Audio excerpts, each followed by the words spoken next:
Hi,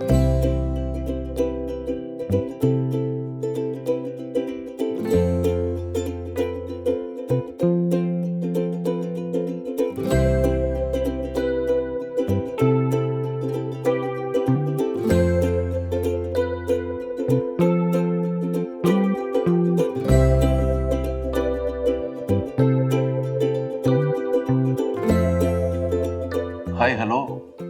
Welcome all of you for another episode of Tea Time with TRA Tocklai. In this episode, we will talk in general about soil health and also about integrated nutrient management. For this purpose, I have invited today Dr. Jintu Datta, who has been working with us for a past decade in our Tea Research Institute. And thank you, Dr. Jintu Datta, for accepting to come here and then talk to us today. Thank you, sir. Thank you very much for inviting.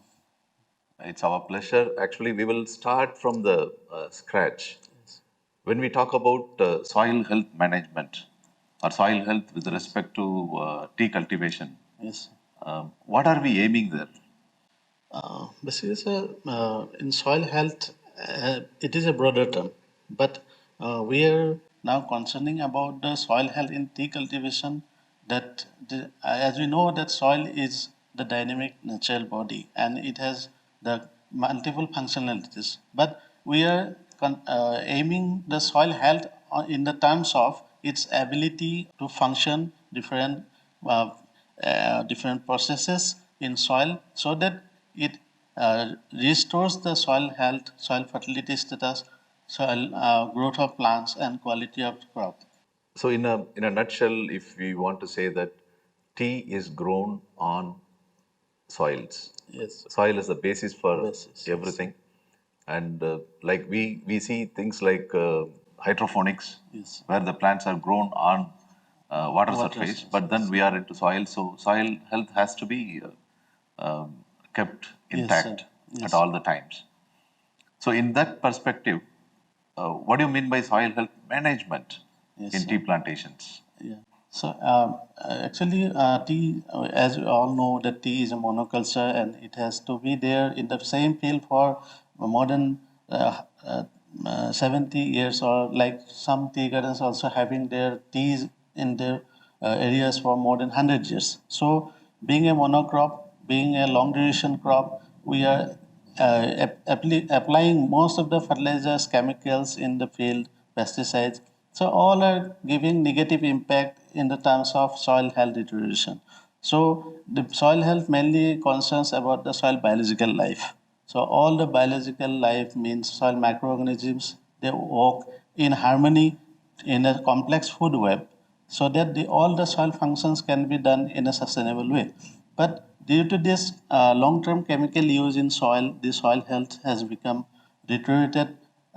Basically, if we see after the post-green revolution time when the fertilizer was introduced, when the pesticides or fungicides, these are introduced in the agriculture, then it has become the problem in soil that soil health become deteriorated. So now we are aiming that we have to work in the areas to regain the soil fertility or regain the soil health, or even we can increase the soil quality to restore the sustainability into production as well as quality in tea. So, soil health, in a way, it is not only hampered by application of chemical fertilizers, sir. but also due to the application of chemicals like pesticides Yes. and herbicides, Yes. of course, fungicides and Yes. things like that. That's well understood. That's a good point you are making. But then the fertilizer application, if you take, it's happening for the past 40, 50 years. Yes. But why are we talking much about it now? Because now we have found that soil functions to be done in a sustainable way, and these chemicals or pesticides now have been seen to destroying the soil biological life, which mostly do the soil functions like nutrient mobilization, nutrient transformation, and also the organic matter decomposition. So, if we do not consider these biological processes or biological life in the soil, which these chemical fertilizers are impacting on it, so ultimately all the soil functions will be in a stagnant, and the soil will not be able to do this sustainable production of crop. So, as you have rightly said, that it is not only the chemical fertilizers that is impacting on the soil health or soil quality. So, there are multiple factors. Nowadays, we have found that tea being grown most of the times in Northeast Indian conditions, which is mostly the high rainfall area. So it soils when this high rainfall comes and it leaches the bases, leaving only the acid forming cations or acid forming elements. So these are also aggravating the problem of soil acidification in most of the times. So soil health deterioration is not only because of this impact of some chemicals, it is due to some other soil factors or soil functions which is happening in the soil system. Among that, what will be the most important ones Yes. for soil health deterioration? We have found that most of the times that soil health deterioration mostly due to the cause of the soil acidification. The second is due to the our due to we are entering into the climate change phases. So the quick organic matter decomposition, which leaves only the level portion of carbon, but stable carbon in the soil is almost deteriorated, which is hampering the soil functions. So, in that sense, we say that this soil functions has to be maintained with respect to this maintenance of soil health management through different aspects. So, we may take some holistic measures by integrating different available practices with us so that we can regain that soil health. When you talk particularly about labile carbon and then stable carbon, can you throw some more lights on that? Many people may not understand that in perspective of Yes. tea cultivation. Yeah, actually, generally the whatever available organic matter sources we apply in the soil, they have most the labile carbon. Means this organic carbon is very quickly decomposed by due to the some climatic factors or soil factors. Means that the labile carbon gets decomposed faster Yes, faster to give minerals and yes, nutrients to the tea nutrients to the plants. plants. But otherwise, the stable carbons, it holds the soil capacity to supply the nutrients for a longer duration for future use. So Okay. we emphasize on having the more stable carbon rather than having level organic carbon, more organic carbon, because of future perspectives. Yeah. So having discussed about labile carbon and then stable carbon and all these perspectives, what are the ways to improve it? Because of application of chemical fertilizers and chemicals, the soil health is deteriorating. Now, to regain the soil health, Yes. what kind of measures one has to take? We have seen that different holistic measures we can take up. But out of these, all those holistic measures, we have found one practical way of regaining the soil health or sustaining the soil health is the this we call it as the integrated nutrient management, which takes the help of integration of both organic, chemical, as well as biological sources of nutrients to apply into the soil, which will not only supply the nutrients in balanced amounts, also it will improve the organic carbon as well as organic matter status in the soil, and it improves the some physical functions like soil water holding capacity or water supplying capacity, nutrient retention capacity, and more importantly, it has the advantage of some kind of improvement in the soil biological life, which will ultimately do all the nutrient transformation activities as well as bioremediation activities. Now, when you started talking about now integrated nutrient management, what is it basically? To understand in the layman language, what do you mean by this integrated nutrient management? So integrated nutrient management is nothing but the integration of locally available some organic resources, whatever it is available in our farm itself. For example, For example, we can go with our own organic manure like farm-made manure, cow dung, or if we can prepare some other compost, some vermicompost, which is one of the quality organic manure we can produce in the garden itself.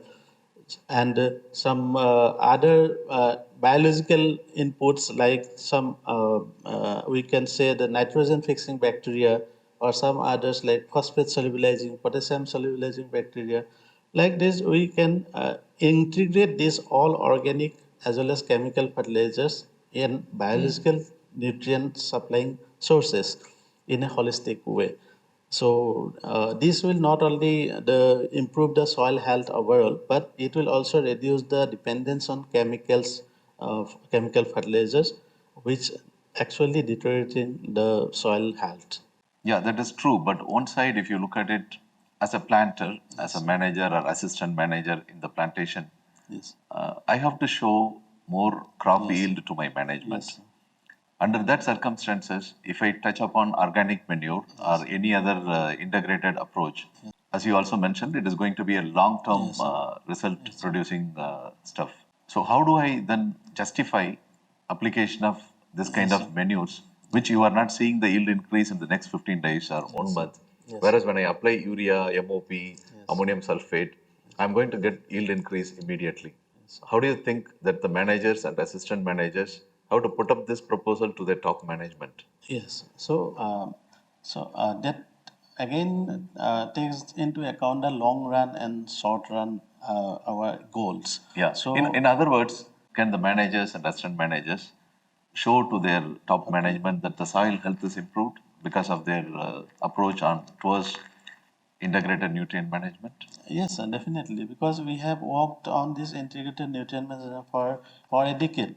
We have concluded this experiment, and we have seen that initial 2 3 years we may not get some kind of good results on in terms of yield, but in the same time we have found that the soil properties.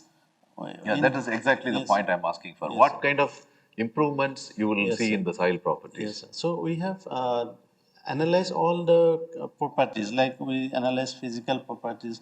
So nowadays tea gardens are mostly facing the problem of soil compaction. Yeah. And again, they are facing the problem of organic matter depletion.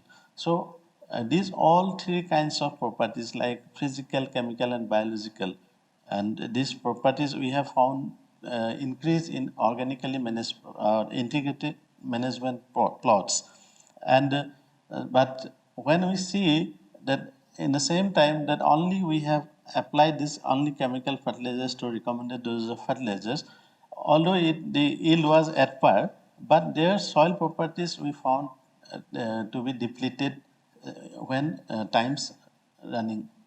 One of such soil properties is soil pH. We have been seeing the plantations are complaining about Yes, sir. yield is not coming. The plant is green in color. Yes, sir. There is no pest and disease, or not to that extreme. But then the plant is not yielding them, it is stagnating. Yes, sir. So when we go for soil analysis, we found the pH is really acidic. Yes. So under such conditions, one of such parameters is soil pH. Yes. So is it the one that you are talking about, the soil health management, when you talk about higher acidity? Yeah, basically, sir, because the soil acidification is a combination of 2 3 factors in tea cultivations. First, I have already mentioned the chemical fertilizers, prolonged use of chemical Yeah. fertilizer. Second thing is the high rainfall, which leaches the bases and leaving only the acidic cations in the surface. Again, the other thing is the organic matter. During the organic matter decomposition, some organic acids are produced, which only a little bit increase the soil acidity. One more factor is that pruning litter, which we kept in situ. This also gives some kind of polyphenols, which gives some kind of soil acidity. Okay. But although this soil acidity is creating problem, but we have to manage soil with some kind of management that we had Tocklai already or TRA already has recommended the application of the soil amendments like dolomite, and if we properly follow that dolomite application or soil correction, then it will correct this soil acidity problem. Yeah, that's a point. Even for integrated nutrient management, what we are talking about, when we apply a lot of organic fertilizers, the disintegration of organic fertilizers normally produce organic acids. Yes, sir. When organic acids are produced due to mineralization process, so naturally the tea soils are going to be more and more acidic. Yes, sir. So it is recommended to follow the recommendations of TRA when it comes to dolomitic lime applications. That will be the savior Yes, sir. for the tea health, tea soil health rather. Yes, sir. Right. Now let us try to understand, is there any initiatives from TRA Yes, sir. in tackling integrated nutrient management? Yes, sir. Yes, sir. We are working extensively on this integrated nutrient management for last 10 years. We have worked on it. Our predecessors worked on it, and we have found that the integrated nutrient management um, has able to at least reduce some amount of chemical fertilizers by 25% nitrogen and potash fertilizers, and even we can go up to 50% of reduction of phosphatic fertilizers. Okay. Because phosphate is not a very important parameter for tea, and in acidic soils phosphate is abundant because of locking up in the aluminum and irons. So we can go up to 50% reduction of phosphatic fertilizers and 25% of nitrogen and potash fertilizers. By incorporating biomolecules or organic fertilizers? Yes. Okay. Let us move away from this topic to potassium nutrition. When it comes to potassium, we always see one complaint from the planters that I analyzed total potassium Yes. and I have enough potassium in my soil, but still I'm not getting the crop that is needed. Yes. So, do you have some comments on this? Yeah, basically, nowadays we have received some samples from tree gardens. We have seen that problem that their potash is ample, but they are not claiming that they are not getting the desired yield. But when in the same time we have analyzed some other parameters, we have found that their soil pH is very low. It is below 4. So in that pH, what happens that the potassium chemistry is different. So in low pH, potassium availability to the plants is very low. So all the potassium is now accumulating in the soil, not enabling the plant to uptake this amount, and that's why it is showing high potash. But the real scene is that the plant is unable to take that potash because of very low pH. Exactly, that's a point. Actually, when the pH is very low, below, particularly below 4.5, Yes, sir. the capacity of the tea roots to absorb nutrients is coming down. Down. Yes, sir. So, in the recent past, we started seeing soil pH like 3.8, Yes. 4. Yes. They are all unbelievable values, but then we are seeing it in larger areas nowadays. Yes. So, that's one of the points, yes. And then there is another fact about MOP as a fertilizer. It's completely imported fertilizer. Not even a single gram is manufactured in India. So as a result of it, 20 years back it was like 5 rupees. Today it is 60 rupees a kilo. So the cost is increasing. So what kind of measures we have to tackle the potassium nutrition by removing or replacing to an extent the MOP?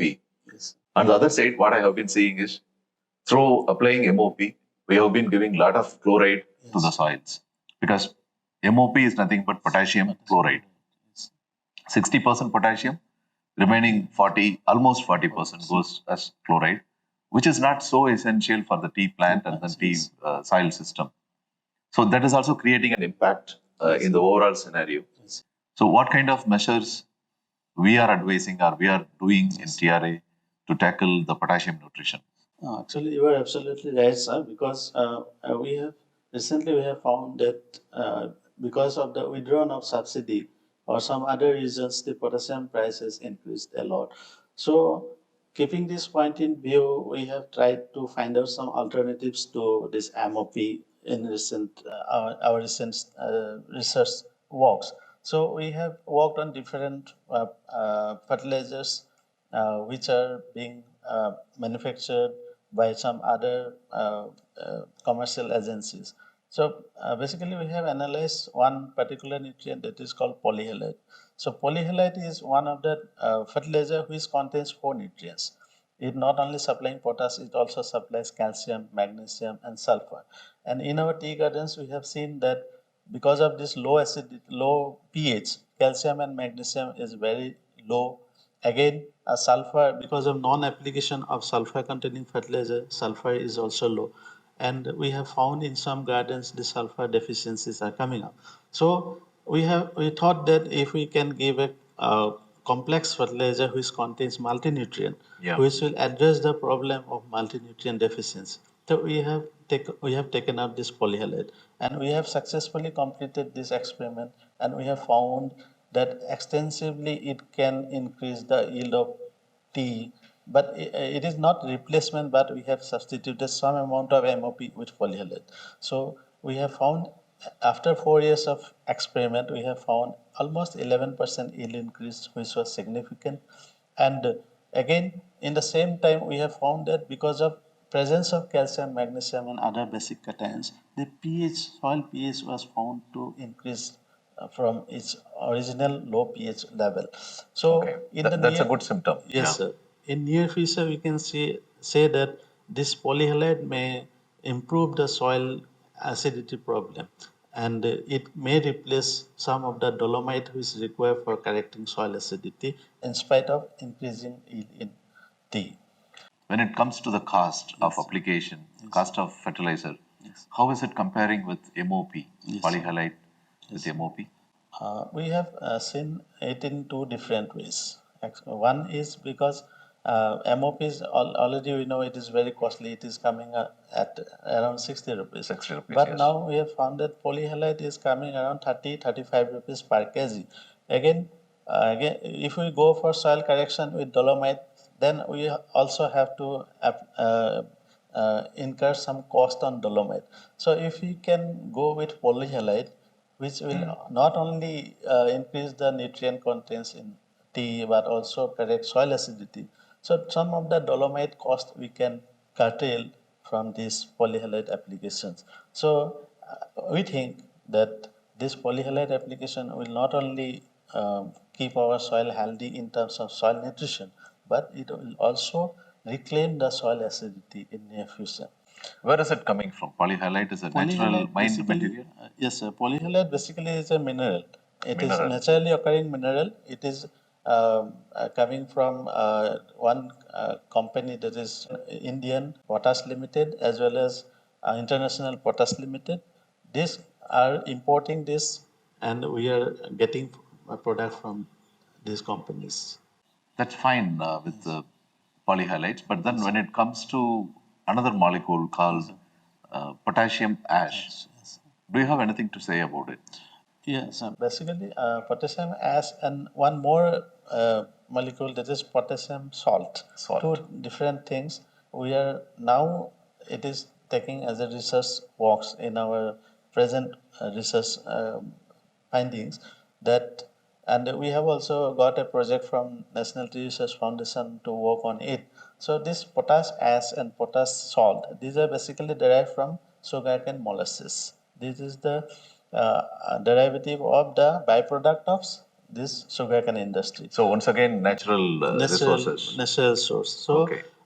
we are also trying it out in our experiments, and this is only the initial stage of the experiment.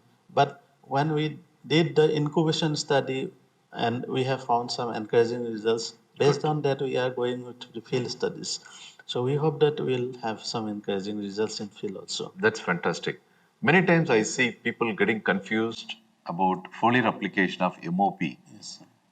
with potassium nutrition. Yes, sir. I understand foliar application of MOP is only meant for controlling the stomatal opening during the drought period. Yes, sir. Is there anything to do with nutrition aspects? Yes, so actually, in some case, some kind of stress conditions, like if our soil is waterlogged, or if there is some drought-like situations where soil moisture is not available, in that case, we can give this potash as a foliar nutrition to the foliage, so that it is immediately available to the plants, and it can at least survive. It may not give the yield, but it can at least survive in that kind of stress situations. So we know the role of potash in maintaining the water content in the plants as well as soil. So this potash application helps in foliar nutrition in Okay. stress conditions.